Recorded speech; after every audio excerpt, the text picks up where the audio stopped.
Hello students, welcome all of you in our session. Today in this video we will discuss chapter number 6 My Childhood from the book Beehive grade 9 CBSE. तो students आज हम इस video में आपके लिए एक नया chapter लेकर आए हैं chapter number 6 my childhood beehive की बुक ग्रेड 9 CBSE से। तो ये जो चैप्टर है माई चाइल्डहुड, इसमें चाइल्डहुड एक्सप्लेन किया गया है। किसका चाइल्डहुड एक्सप्लेन किया गया है, बताया गया है। हम इस चैप्टर में पढ़ेंगे आगे, ठीक है। तो ये जो चैप्टर है वो APJ अब्दुल कलाम की जो उनकी ऑटोबायोग्राफी है विंग्स ऑफ फायर जो उन्होंने लिखी है, उस ऑटोबायोग्राफी का उनका जो एक्सट्रैक्ट है माई चाइल्डहुड, इसके बारे में उन्होंने उस बुक में डिस्कस किया है। वो एक्सट्रैक्ट जो है यहाँ पे हम आपको एक्सप्लेन करने जा रहे हैं। ये आपका चैप्टर बना हुआ है बीहाइव की बुक से NCERT का। तो चलिए हम इस चैप्टर को पढ़ते हैं और समझते हैं। शुरुआत करते हैं इस चैप्टर की। उससे पहले आप सभी से एक रिक्वेस्ट करना चाहूँगी, अगर आप लोगों ने अभी तक इस चैनल को सब्सक्राइब नहीं किया है तो please, it's my humble request, go and subscribe this channel and press the bell icon भी ज़रूर दबाएं, जिससे कि आपको आने वाले सारे वीडियोस का नोटिफिकेशन मिलता रहे टाइम से। तो चलिए शुरुआत करते हैं इस चैप्टर का। Chapter number 6 my childhood. Before you read, can you think of any scientist who have also been statesman? क्या आप किसी भी साइंटिस्ट के बारे में जानते हैं, सोचते हैं जो स्टेट्समैन भी रहा हो? स्टेट्समैन मीन्स होता है बच्चों पॉलिटिशियन। तो क्या आप किसी एक ऐसे साइंटिस्ट को जानते हैं जो पॉलिटिशियन भी रहा हो, या आप उनके बारे में सोचते हैं? APJ Abdul Kalam, whose projects in space, defense and nuclear technology guided India into the 21st century, became our 11th president in 2002. APJ Abdul Kalam एक ऐसे साइंटिस्ट थे जिनके जो प्रोजेक्ट्स थे, जिनका जो काम था, उसने हमें स्पेस में, डिफेंस में, न्यूक्लियर टेक्नोलॉजी में इंडिया को गाइड किया है, इंडिया की हेल्प करी है। और वो जो है 21st सेंचुरी में भारत के 11वें प्रेसिडेंट बने थे 2002 में। सन ईयर 2002 में वो हमारे इंडिया के 11th प्रेसिडेंट बने थे। In his autobiography Wings of Fire, he speaks of his childhood. उनकी जो ऑटोबायोग्राफी है Wings of Fire, उसमें उन्होंने इस अपना जो चाइल्डहुड है उसके बारे में एक्सप्लेन किया है, बताया है। और वही चाइल्डहुड जो है वो आपको यहाँ पे चैप्टर पढ़ना है। I, here I is APJ Abdul Kalam. I जो है वो APJ अब्दुल कलाम के लिए यूज़ किया गया है। तो हम इसको पढ़ते हैं। I was born into a middle-class Tamil family in the island town of Rameshwaram in the erstwhile Madras state. मैं पैदा हुआ था तमिल के एक मध्य परिवार में, मध्यम वर्गीय परिवार में पैदा हुआ था, जिसको आज आप रामेश्वरम का जो आइलैंड टाउन है, रामेश्वरम जो कि एक आइलैंड टाउन है, उसमें जो है मैं पैदा हुआ था तमिल फैमिली में। Who is I here? आई किसके बारे में बात किया जा रहा है? आई बता रहा है APJ अब्दुल कलाम का, ठीक है। जिसको पहले क्या बोलते थे, मद्रास के नाम से जानते थे, मद्रास स्टेट के नाम से जानते थे। वहाँ पर मैं पहले पैदा हुआ था। My father Jainulabdeen had neither much formal education nor much wealth. मेरे जो पिताजी थे जैनुलाब्दीन, उनके पास ना ही तो ज़्यादा अच्छी एजुकेशन थी, पढ़ाई लिखाई थी ज़्यादा, एंड नॉर मच वेल्थ, ना ही उनके पास ज़्यादा संपत्ति थी। Despite these disadvantages, he possessed great innate wisdom and a true generosity of spirit. ये दोनों ही डिसएडवांटेजेस होने के साथ साथ, ये दोनों ही डिसएडवांटेज होने के बावजूद भी जो मेरे पिताजी थे वो बचपन से ही बहुत बुद्धिमान थे, बहुत ज़्यादा बुद्धिमान थे वो। And a true generosity of spirit थी उनकी, मीन्स कि उनकी जो आत्मा थी वो कैसे थी, बहुत दयालु थे वो, बहुत जनरस पीपल थे, जनरस ह्यूमन बीइंग थे। He had an ideal helpmate in my mother आशी अम्मा। उनके पास एक आइडियल हेल्पमेट थी उनकी, जो थी कौन थी? साथी थी उनकी, जिनका नाम मेरी माँ के रूप में उनके पास एक अच्छी साथी थी, उनका नाम था आशी अम्मा। I do not recall the exact number of people she fed every day, but I am quite certain that far more outsiders ate with us than all the members of our family put together. मुझे actual में exact number of people याद नहीं है कि एक दिन में कितने लोग हमारे साथ खाना खाया करते थे, बट हाँ इतना ज़रूर याद है कि हम जितने भी घर के फैमिली मेम्बर्स खाना खाया करते थे उससे ज़्यादा ही बाहर के लोग हमारे साथ खाना खा लिया करते थे.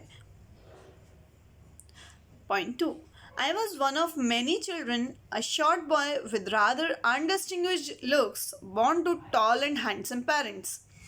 अब APJ अब्दुल कलाम कहते हैं, अपने मदर फादर का डिस्क्रिप्शन दे रहे हैं कि वो एक काफ़ी लंबे और खूबसूरत माता पिता के बहुत सारे बच्चों में से एक बच्चे थे. बहुत सारे बच्चे थे उनके माता पिता के, एक या दो से ज़्यादा थे, तो इसलिए वो बोल रहे हैं कि मैंने उन सारे बच्चों में से मैं एक था, उनके जितने भी बच्चे थे उनमें से. अ शॉर्ट बॉय, हाइट भी कम थी, काफ़ी छोटे हाइट के थे. With rather undistinguished looks means उनके कोई ख़ास लुक्स भी नहीं थे, यानी कि उनके मदर फादर लंबे भी थे, खूबसूरत भी थे, उसके बावजूद जो है वो कैसे थे, उनकी हाइट कैसी थी, छोटी थी, और वो ज़्यादा कोई डिफरेंट अच्छे से लुक के भी नहीं थे. We lived in our ancestral house which was built in the middle of the 19th century. हम जो है अपने ancestral house में रहा करते थे. ancestral means होता है बच्चों पूर्वजों का घर, जो ग्रैंडफादर या उनके फादर ने बनाया हुआ होता है वो होता है ancestral house. तो जो कि कहाँ बना हुआ था, 19th century में बनाया हुआ था. It was fairly large pakka house made of limestone and brick on the Mosque Street in Rameswaram. वो काफ़ी एक पक्का और बड़ा सा घर था. पक्का हाउस तो आप लोगों को पता होगा बेटा, जो सीमेंट और ईंट से बनाए जाते हैं. तो जो घर था वो घर काफ़ी पक्का बना हुआ था, पक्का हाउस था और काफ़ी बड़ा भी था, जो कि किससे बनाया हुआ था, लाइमस्टोन एंड ब्रिक से बनाया हुआ था. कहाँ पर बनाया हुआ था, मॉस्क स्ट्रीट में, रामेश्वरम की जो मस्जिद वाली गली है वहाँ पर वो बनाया हुआ था. My austere father used to avoid all inessential comforts and luxuries. मेरे जो पिताजी थे, austere means होता है बच्चों जो साधारण जीवन जीने वाले, मेरे जो साधारण पिता थे वो क्या करते थे, सारी इनएसेंशियल कंफर्ट्स और लग्जरीज, जो ऐशो आराम की चीज़ें होती हैं, जो चीज़ें ज़रूरत की नहीं होती, उनको क्या करते थे, अवॉइड करते थे. However, all necessities were provided for in terms of food, medicine और clothes. हालांकि हमें जितनी भी सारी नेसेसिटीज़ की जो भी चीज़ें ज़रूरत की होती थी वो हमें प्रोवाइड कराई जाती थी, हमें मिलती थी ज़रूर. इन टर्म्स ऑफ फूड, चाहे वो फूड की बात करें, खाना जो ज़रूरी होता है वो हमें मिलता था, मेडिसिन हो, क्लॉथ्स हो, जो भी चीज़ की ज़रूरत होती थी वो हमको प्रोवाइड कराई जाती थी. इन फैक्ट अगर हम सच में बात करें, I would say mine was a very secure childhood both materially and emotionally. अगर मैं सच में बात करूं तो मेरा जो बचपन था, I would say mine was a very secure childhood. मेरा जो बचपन था काफ़ी सिक्योर था, इमोशनली भी, और इमोशनली इसलिए क्योंकि मेरे पेरेंट्स बहुत अच्छे थे, वो काफ़ी काइंड नेचर के थे, और मटीरियली भी, मतलब जिस चीज़ की ज़रूरत होती थी वो सारी चीज़ें हमारे पास मौजूद होती थी. The Second World War broke out in 1939 when I was 8 years old. जो थर्ड पॉइंट में हम बात करेंगे कि जो सेकेंड वर्ल्ड वॉर था वो 1939 में शुरुआत हुआ था. जब सेकेंड वर्ल्ड वॉर की, तब मैं सिर्फ 8 वर्ष का था. For reasons I have never been able to understand, a sudden demand for tamarind seeds erupted in the market. क्या रीज़न रहा था इसका, आज तक मैं नहीं समझ पाया हूँ, मुझे अभी तक नहीं समझ आया. एक सडन डिमांड, अचानक से जो है एक डिमांड शुरू हो गई मार्केट में इमली के बीजों की जो डिमांड थी वो बढ़ गई. I used to collect the seeds and sell them to a provision shop on mosque street. मैं क्या करता था, जब मार्केट में डिमांड थी टैमरिंड सीड्स की, इमली के बीजों की, तो मैंने क्या किया, मैंने उनको कलेक्ट करना शुरू किया, इकट्ठा किया, और जो मॉस्क्यू स्ट्रीट का प्रोविजन शॉप था, जो एक किराने की दुकान थी मस्जिद वाली गली में, उसमें जो है मैं जाके बेच दिया करता था. A day's collection would fetch me the princely sum of 1 anna. एक दिन का जो कलेक्शन होता है वो मेरे पास एक शाही, मुझे रिटर्न बदले में मुझे उसके मिलता था, लगभग 1 आना मुझे उसके बदले में मिल जाया करता था. My brother-in-law Jalaluddin would tell me stories about the war, which I would later attempt to trace in the headlines in Dinamani. जो मेरे ब्रदर इन लॉ, जो मेरे जीजा थे, जो एपीजे अब्दुल कलाम के जीजा जी थे, जलालुद्दीन, वो क्या करते थे, पूरे दिन भर की जो वॉर की खबरें होती थी वो सब जो है उनको बताया करते थे, which I would later attempt to trace in the headlines in Dinamani. अब एपीजे अब्दुल कलाम क्या करते थे, उनको कंफर्म करने के लिए वो न्यूज़ को वो अगले दिन सुबह दिनमानी में उसको सर्च किया करते थे, उनकी हेडलाइंस को पढ़ा करते थे, उसमें सर्च किया करते थे सारी वॉर की न्यूज़ को. Our area being isolated was completely unaffected by the war. हमारा जो एरिया है वो अभी आइसोलेट था, अछूता था, वो सबसे अलग था, इसलिए जो है अभी तक वॉर का कोई भी प्रभाव उस पर नहीं दिख रहा था, कोई भी असर जो है अनअफेक्टेड था वो वॉर से. But soon India was forced to join the Allied forces and something like a state of emergency was declared.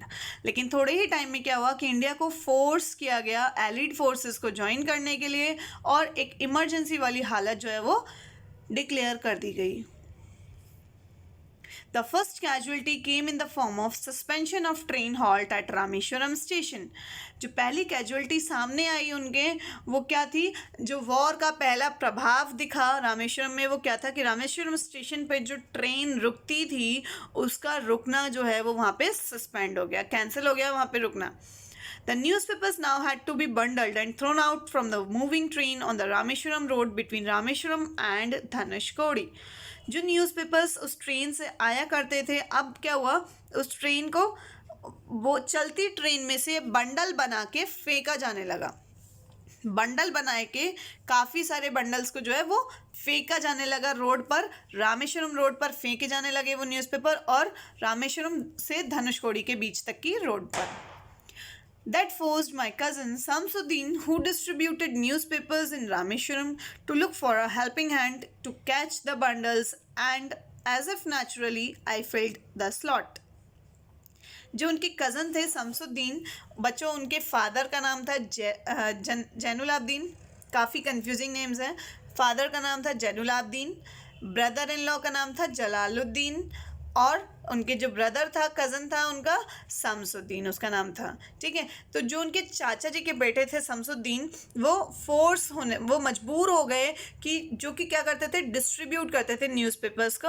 उनके पास डिस्ट्रीब्यूटरशिप थी, पूरी न्यूज़पेपर बांटते थे रामेश्वरम में वो, और पूरे रामेश्वरम में उन्हीं के पास उसकी अथॉरिटी थी. तो शमसुद्दीन जो है वो मजबूर हो गए कि उन्हें एक मदद के लिए, क्योंकि बंडल जो है वो फेंके जाते थे अब चलती ट्रेन से, इसलिए वो भी मजबूर हो गए कि उन्हें एक चलती ट्रेन में से बंडल पकड़ने वाला व्यक्ति चाहने लगा. उन्हें मजबूरी हो गई उनके सामने, और ये नेचुरल था कि जब उनके सामने मजबूरी आई है तो ये जो जगह थी वो किसने फिल करी, ये जो नीड थी उनकी वो नेचुरली एपीजे अब्दुल कलाम ने फिल कर दी. Shamsuddin helped me earn my first wages. Shamsuddin ने मेरी मदद करी मेरा जीवन का पहला कमाई करने के लिए. मैंने जो अर्निंग शुरुआत करी वो कैसे करी, शमसुद्दीन की हेल्प से. Half a century later I can still feel the surge of pride in earning my own money for the first time.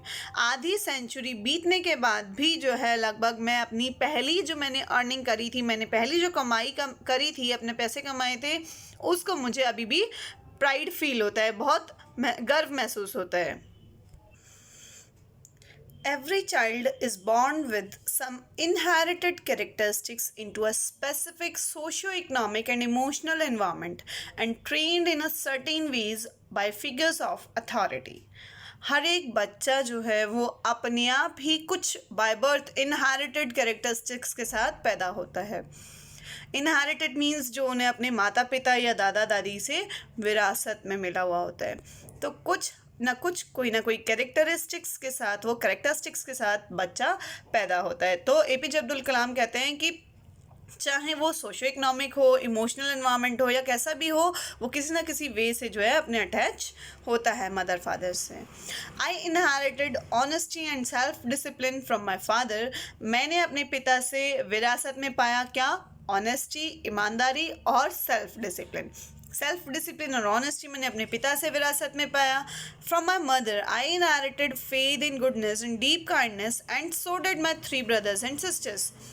मैंने एक अच्छाई में विश्वास रखना और बहुत दयालु होना, ये जो है ये दोनों क्वालिटीज़ अपनी मदर से इनहेरिट करी। इनहेरिट मीन्स विरासत में पाई। और ऐसा ही ये सब सेम क्वालिटीज़ मेरे तीनों भाई और बहनों में भी थी।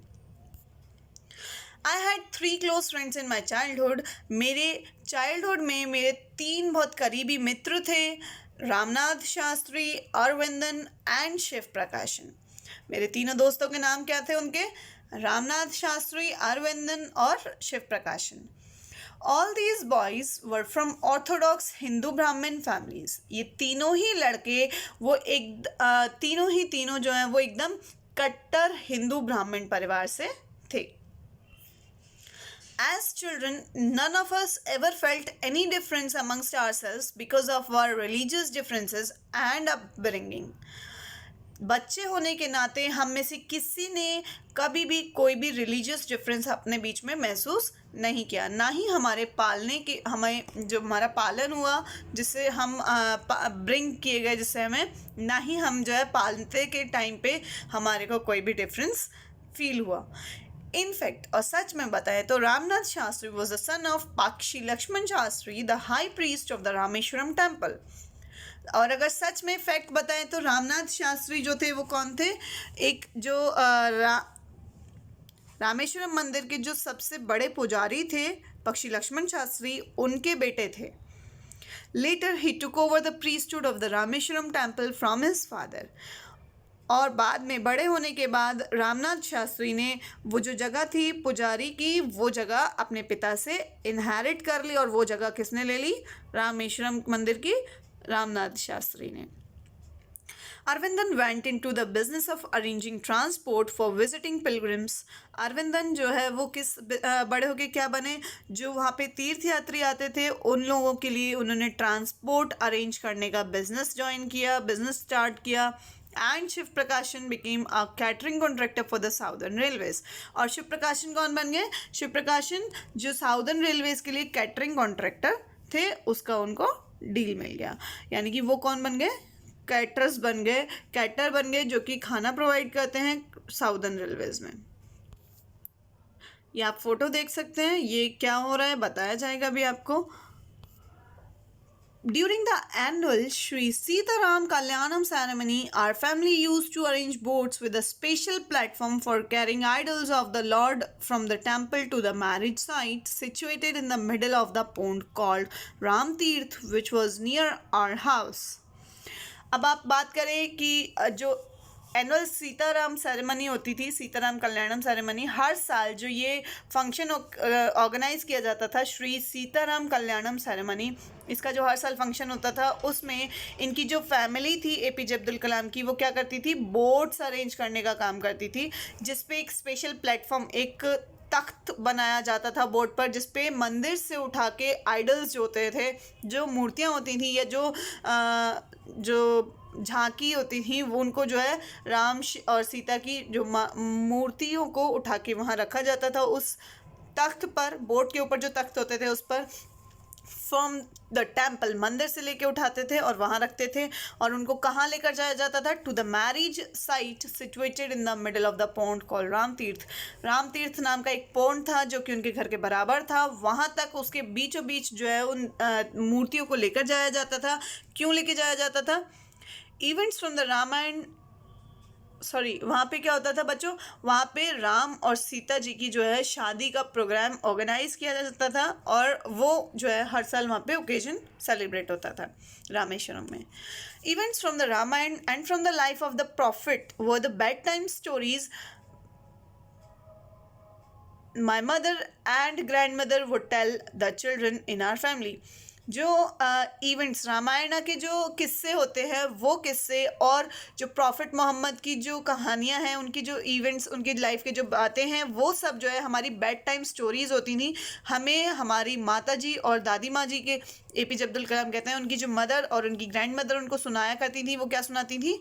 बेड टाइम स्टोरीज़, जो रात में बिस्तर पे सोने के वक्त उन्हें सुनाया जाती थी, वो यही सब सुनाया जाता था। या तो रामायण के किस्से होते थे या फिर प्रॉफिट मोहम्मद की लाइफ की स्टोरीज होती थी। One day, when I was in the fifth standard at the Rameshwaram Elementary School, a new teacher came to our class. एक दिन जब मैं फिफ्थ स्टैंडर्ड में था, फिफ्थ क्लास में था, रामेश्वरम एलिमेंट्री स्कूल में एक नए टीचर हमारी क्लास में आए. I used to wear a cap which marked me as a Muslim. मैं एक कैप पहना करता था जो कि मुझे बताया करता था कि मैं मुस्लिम हूँ. And I always sat in the front row next to Ramnath Shastri who wore the sacred thread. और मैं हमेशा पहली रो में रामनाथ शास्त्री के बराबर बैठा करता था, जो कि सेक्रेट जो पवित्र धागा होता है हिंदुओं का वो पहना करता था. सेक्रेट थ्रेड मीन्स जनेऊ जिसको बोलते हैं बच्चों, वो पहना करता था. The new teacher could not stomach a Hindu priest son sitting with a Muslim boy. नए टीचर को बिल्कुल ये बात डाइजेस्ट नहीं हुई कि एक हिंदू पुजारी का बेटा एक मुस्लिम लड़के के साथ बैठा है. In accordance with our social ranking as the new teacher saw it, हमारे जो सोशल रैंकिंग था जैसा कि उस नए टीचर ने हमें देखा था, I was asked to go and sit on the back bench. मुझसे कहा गया कि मैं उठूँ और लास्ट बेंच पे जाकर बैठ जाऊँ. I felt very sad and so did Ramnath Shastri. मुझे बहुत बुरा लगा, मैं बहुत दुखी हुआ और रामनाथ शास्त्री भी.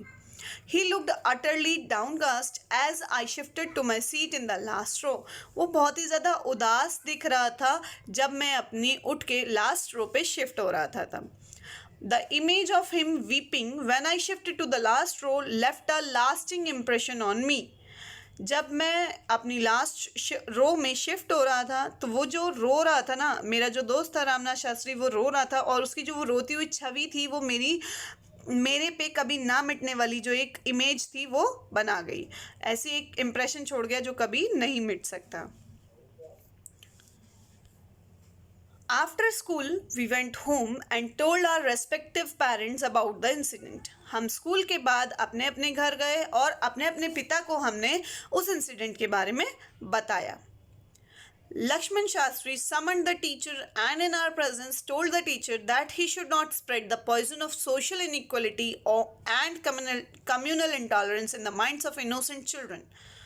जो लक्ष्मण शास्त्री थे, रामनाथ शास्त्री के father, high priest of Rameswaram temple, उन्होंने टीचर को बुलाया और हमारी ही मौजूदगी में, हमारी प्रेजेंस में उन्होंने टीचर को बोल दिया कि वो जो जहर है ये सोशल इनइक्वालिटी का, वो इन छोटे छोटे जो कम्युनल इंटॉलरेंस है जो वो बिल्कुल बर्दाश्त नहीं करेंगे अगर कम्युनिटी के बीच बारे में, या ये इनइक्वालिटी अगर जो सोशल इनइक्वालिटी फैली हुई है इसके जहर जो है वो इन छोटे छोटे बच्चों के, मासूम बच्चों के दिमाग में अगर घोला जाएगा तो वो ये बिल्कुल बर्दाश्त नहीं करेंगे. He bluntly asked the teacher to either apologize or quit the school and the island.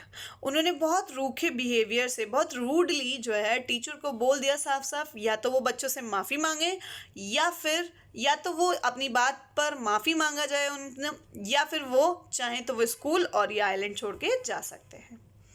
Not only did the teacher regret his behavior, but the strong sense of conviction Lakshman Shastri conveyed ultimately reformed this young teacher. न केवल उस teacher को अपनी गलती का एहसास हुआ, बल्कि टीचर जो लक्ष्मण शास्त्री ने जो बिहेवियर दिखाया था अपना स्ट्रॉन्ग कन्विक्शन, मतलब जो इतना कड़ा उनका जो बात थी अपने अडिग रहने की, मतलब कि वो चेंज नहीं होने वाली थी, ऐसा जो उन्होंने बिहेवियर दिखाया था लक्ष्मण शास्त्री ने, वो वाकई में उस छोटे से टीचर को भी उस बिहेवियर ने चेंज कर दिया. आप देख सकते हैं इस फोटो में कि रामनाथ शास्त्री जो है जिन्होंने सेक्रेट थ्रेड पहना हुआ है, तीनों उनके फ्रेंड्स यहाँ बैठे हुए हैं फर्स्ट बेंच पे, और एपीजे अब्दुल कलाम जिन्होंने कैप पहना हुआ है, वो सारे लोग जो है यहाँ पे बैठे हुए हैं एक साथ. On the whole, the small society of Rameshwaram was very rigid in terms of the segregation of different social groups. अगर हम सब पूरी तौर पे बात करें, ये तो सिर्फ अभी लक्ष्मण शास्त्री का था एक्सप्लेनेशन कि वो कितना अडिग थे अपने इस बारे में. तो अगर हम पूरी तौर पे बात करें तो रामेश्वरम जो छोटी सी सोसाइटी थी वो बहुत रिजिड थी, बहुत टफ थी कि कोई भी जो है उन लोगों को, वो सारे लोग बिल्कुल एकजुट होकर रहते थे, कोई भी उन लोगों को ये सोशल ग्रुप्स के हिसाब से बांट नहीं सकता था. However, my science teacher Shiv Subramaniam Iyer, though an orthodox Brahmin with a very conservative wife, was something of a rebel. However, हालांकि उनके जो साइंस टीचर थे शिव सुब्रमण्य अय्यर, क्या नाम था उनके टीचर का, शिव सुब्रमण्य अय्यर, वो बहुत ही कट्टर ब्राह्मण परिवार से थे। इनकी जो वाइफ थी वो बहुत थोड़ी रिबल थी, थोड़े डिफरेंट नेचर के थे। He did his best to break social barriers so that people from varying backgrounds could mingle easily. उन्होंने अपना पूरा तरीके से सब कुछ, सबसे बेस्ट अपना जो एफर्ट्स थे वो दिए कि ये जितने भी सोशल बैरियर्स लोगों के बीच में आ रहे हैं, लोग एक दूसरे से भेदभाव रखते हैं, ये जो रुकावटें आ रही हैं ये जो है टूट जाए, बैरियर्स टूट जाएं, जिससे कि लोग जो है वो आपस में डिफरेंट डिफरेंट बैकग्राउंड से, अलग अलग बैकग्राउंड के लोग जो है वो आपस में एक दूसरे के साथ आसानी से मिलजुल सकें। He used to spend hours with me and would say, वो हमेशा घंटों मेरे साथ बिताया करते थे और कहा करते थे, Kalam, I want you to develop so that you are on par with the highly educated people of the big cities. Kalam, मैं चाहता हूँ कि तुम इतने डेवलप हो जाओ, इतने डेवलप हो जाओ कि तुम जो है जितने भी हाईली एजुकेटेड बड़े बड़े शहर के जितने भी लोग हैं हाईली एजुकेटेड, उनसे भी ज़्यादा ऊंचे तुम जो है पहुंचो, इतने ज़्यादा डेवलप हो जाओ कि उन लोगों से भी ज़्यादा तुम्हें जो है सम्मान मिल सके। One day he invited me to his home for a meal. एक दिन उन्होंने मुझे अपने घर पर खाने पर बुलाया। His wife was horrified at the idea of a Muslim boy being invited to dine in her ritually pure kitchen. उनकी जो पत्नी थी वो इस बात के विचार से ही डर गई थी कि वो इनका जो प्योर किचन था, एकदम प्योर साफ सुथरा जो उनका पवित्र किचन था, उस किचन में एक मुस्लिम लड़का बैठ के खाना खाएगा, ये जो उनकी पत्नी थी इस आइडिया से ही डर गई थी। She refused to serve me in her kitchen. उन्होंने अपने किचन में मुझे सर्व करने से, खाना देने से मना कर दिया। Shiv Subramanya Iyer was not perturbed, nor did he get angry with his wife, but instead served me with his own hands and sat down beside me to eat his meal. Shiv Subramanya Iyer जो थे वो बिल्कुल भी परेशान नहीं हुए इस बात से, ना ही जो है अपनी वाइफ से जो है वाइफ की जो बिहेवियर था उस पर नाराज़ हुए वो, बल्कि उन इसके बदले में क्या किया उन्होंने खुद अपने हाथों से मुझे खाना सर्व किया और बैठ गए मेरे ही बराबर में खुद का खाना खाने के लिए। His wife watched us from behind the kitchen door. उनकी जो पत्नी थी वो हमें पीछे के दरवाजे से देख रही थी, जो किचन का दरवाज़ा था उसके पीछे से हमें देख रही थी। I wondered whether she had observed any difference in the way I ate rice, drank water or cleaned the floor after the meal. मैं चकित था, सोच रहा था कि वो क्या हमारे बारे में ऑब्जर्व कर रही होंगी, क्या ऑब्जर्व किया होगा उन्होंने, क्या कोई डिफरेंस उन्हें ऑब्जर्व किया होगा, उन्होंने कोई हमारे बीच में कोई डिफरेंस मेरे में या किसी और आम इंसान से जो है किसी से डिफरेंस ऑब्जर्व किया होगा कि किस तरीके से मैं चावल खाता हूँ, किस तरीके से मैं पानी पीता हूँ, या फिर खाना खाने के बाद किस तरीके से मैं अपना फ्लोर जो है वो साफ़ करता हूँ, ये सब उन्होंने क्या ऑब्जर्व किया होगा, मैं ये सोच ही रहा था। When I was leaving his house, Shiv Subramanya Iyer invited me to join him for dinner again the next weekend. जब मैं उनका घर छोड़ रहा था तो शिव सुब्रमण्य अय्यर ने मुझे इनवाइट किया डिनर पे अगले हफ्ते के वीकेंड पे फिर से।